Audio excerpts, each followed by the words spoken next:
ऐसे हुआ रावण का जन्म। वीडियो को पूरा देखें। लोग लंकापति रावण को अनीति, अनाचार, दंभ, काम, क्रोध, लोभ, अधर्म और बुराई का प्रतीक मानते हैं और उससे घृणा करते हैं।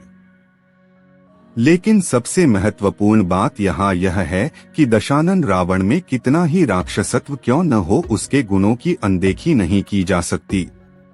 रावण में अवगुण की अपेक्षा गुण अधिक थे।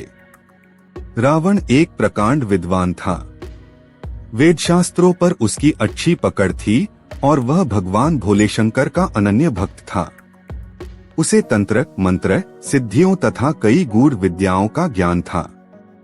ज्योतिष विद्या में भी उसे महारत हासिल थी। रावण के उदय के विषय में भिन्न भिन्न ग्रंथों में भिन्न भिन्न प्रकार के उल्लेख मिलते हैं।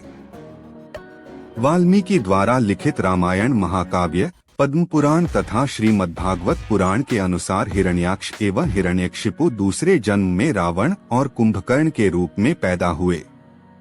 वाल्मीकि रामायण के अनुसार रावण पुलस्त्य मुनि का पोता था, अर्थात उनके पुत्र विश्वश्रवा का पुत्र था। विश्वश्रवा की वरवर्णिनी और कैकसी नामक दो पत्नियां थीं। वरवर्णिनी के कुबेर को जन्म देने पर सौतिया डाह वश कैकसी ने अशुभ समय में गर्भ धारण किया। इसी कारण से उसके गर्भ से रावण तथा कुंभकर्ण जैसे क्रूर स्वभाव वाले भयंकर राक्षस उत्पन्न हुए। तुलसीदास जी के रामचरितमानस में रावण का जन्म शाप के कारण हुआ है। वे नारद एवं प्रताप भानु की कथाओं को रावण के जन्म का कारण बताते हैं। पौराणिक कथा। इसके अनुसार भगवान विष्णु के दर्शन हेतु सनक, सनंदन आदि ऋषि बैकुंठ पधारे, परंतु भगवान विष्णु के द्वारपाल जय और विजय ने उन्हें प्रवेश देने से इनकार कर दिया। ऋषिगण अप्रसन्न हो गए और क्रोध में आकर जय विजय को शाप दे दिया कि तुम राक्षस हो जाओ।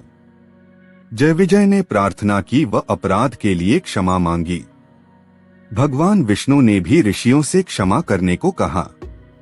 तब ऋषियों ने अपने शाप की तीव्रता कम की और कहा कि 3 जन्मों तक तो तुम्हें राक्षस योनि में रहना पड़ेगा और उसके बाद तुम पुनः इस पद पर प्रतिष्ठित हो सकोगे। इसके साथ एक और शर्त थी कि भगवान विष्णु या उनके किसी अवतारी स्वरूप के हाथों तुम्हारा मरना अनिवार्य होगा। यह शाप राक्षसराज लंकापति दशानन रावण के जन्म की आदि गाथा है। भगवान विष्णु के ये द्वारपाल पहले जन्म में हिरण्याक्ष व हिरण्यकशिपु राक्षसों के रूप में जन्मे। हिरण्याक्ष राक्षस बहुत शक्तिशाली था और उसने पृथ्वी को उठाकर पाताल लोक में पहुंचा दिया था। पृथ्वी की पवित्रता बहाल करने के लिए भगवान विष्णु को वराह अवतार धारण करना पड़ा था। फिर विष्णु ने हिरण्याक्ष का वध कर पृथ्वी को मुक्त कराया था।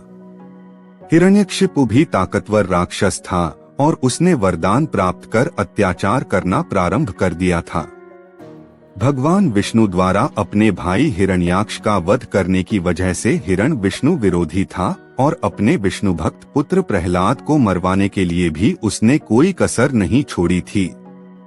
फिर भगवान विष्णु ने नृसिंह अवतार धारण कर हिरण्यकशिपु का वध किया था। त्रेतायुग में ये दोनों भाई रावण और कुंभकर्ण के रूप में पैदा हुए और तीसरे जन्म में द्वापर युग में जब भगवान विष्णु ने श्री कृष्ण के रूप में जन्म लिया, तब ये दोनों शिशुपाल व दंतवक्त्र नाम के अनाचारी के रूप में पैदा हुए थे। रावण को दशानन कहते हैं।